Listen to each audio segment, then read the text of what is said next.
Politicians are teaming up to attack the banks and lower interest rates.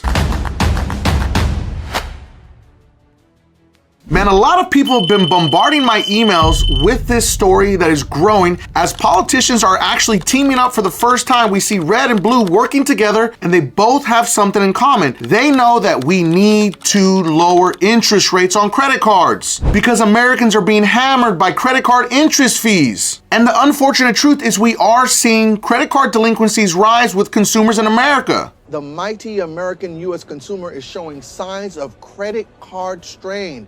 The number of credit card borrowers who are only making their minimum monthly payments jumped to 10.75% in the third quarter, according to a report released by the Philadelphia Federal Reserve. That number hasn't been that high in over a decade. Delinquency rates are also on the rise. The number of credit card accounts that had a late payment of more than 30 days jumped to 3.5%. which is double the lows seen when pandemic-era stimulus checks helped consumers shore up their balance sheets. Now, Bernie Sanders was the person that actually blew the horn on this and said, yo, it is time for us to lower credit card interest rates. And then Trump, of course, brought it into his campaign and really pushed onto it. And while working Americans catch up, we're going to put a temporary cap on credit card interest rates at 10%. We have no choice. They're getting 22, 25%.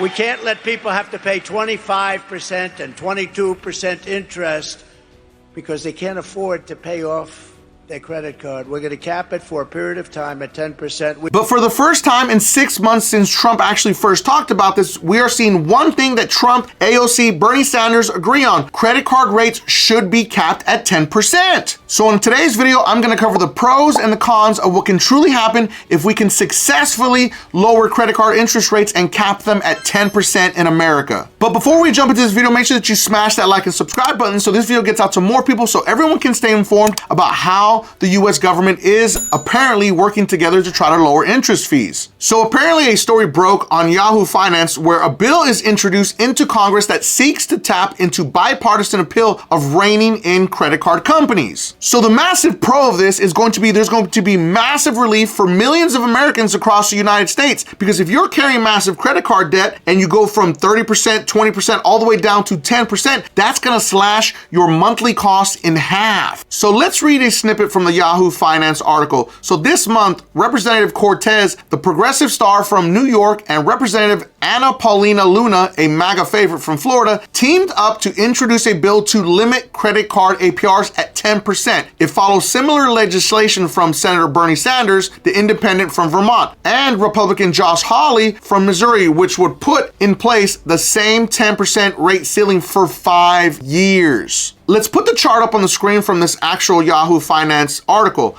Now, credit card debt and how it jumped in 2020 from 14.7% on an average to 21.5% at the end of 2024. That is a huge jump. And nobody was really talking about it. I mean, they campaigned on it a little bit, but it didn't gain any traction until now. But let's backtrack a little bit to 2019 when Sanders and Cortez unveiled the Loan Shark Prevention Act. I love the fact that they talked about this because I actually covered this story way back in the day. I say way back in the day, it was only in 2019. But this is a huge deal because they tried to impose a 15% limit on all interest rates, not just credit card interest rates. They want it all across the board in America, which to me makes sense because other governments have done this. I want to give a special shout out to all my beasters out there that are working hard to fix their credit using Dispute Beast, the most advanced AI credit repair software ever created, and specifically to Wesley, Wesley's credit score went up over 226 points after just 2 rounds with Dispute Beast. And also Marcus's credit score went up 337 points after just 2 rounds with Dispute Beast. And let's not forget Richard's credit score went up 446 points after just 1 round with Dispute Beast. Dispute Beast is going to be pinned at the very top of the comments and in the video description for anybody that needs to fix their credit.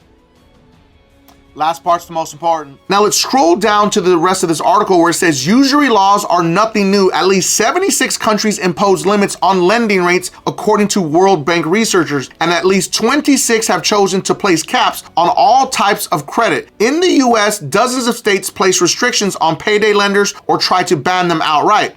But the question is, why did we stop there? We should keep pushing forward to cap these interest fees. But here comes the con, because this does have a negative effect. Now, what could potentially happen? A study shown by the Consumer Finance Protection Bureau said that in 2022 alone, credit card companies charged consumers over $105 billion in interest and an additional $25 billion in fees. So what's going to happen if you get rid of those fees? They're going to have to find another way to hit you in the pocket with other different fees. Listen, I'm a huge proponent for helping Americans, but we have to understand that this can have a massive negative ripple effect across all of the credit systems. You can't just wipe away $120 billion worth of fees and think that the banks are going to take it sitting down. We will most likely see that credit card companies will slash credit limits for people that aren't using the credit cards. They will slash limits for people that are carrying balances. And then once they pay down those balances, they may potentially close those credit cards to reduce risk. And the worst part that I don't really want to talk about, they could reduce actual reward systems, because if they lose billions of dollars, they can't just be handing out free points and free travel anymore. So this would help people with bad credit scores. And I'm not trying to target you, but at the end of the day, if you're carrying massive balances, then your credit score is very low, because credit card balances have a massive effect on credit scores. But then you have a negative impact of the people that don't carry balances are going to be heavily impacted also. So where is the middle road out here? At the end of the day, something has to give. People with good credit scores may have to just take this one to the chin and understand that reform needs to happen so we can help get Americans out of debt. But wait, you have to think about this also. If we get Americans out of debt, what are the chances that they'll just do it again? Because there must be accountability. Getting credit cards and using them knowing you don't have the money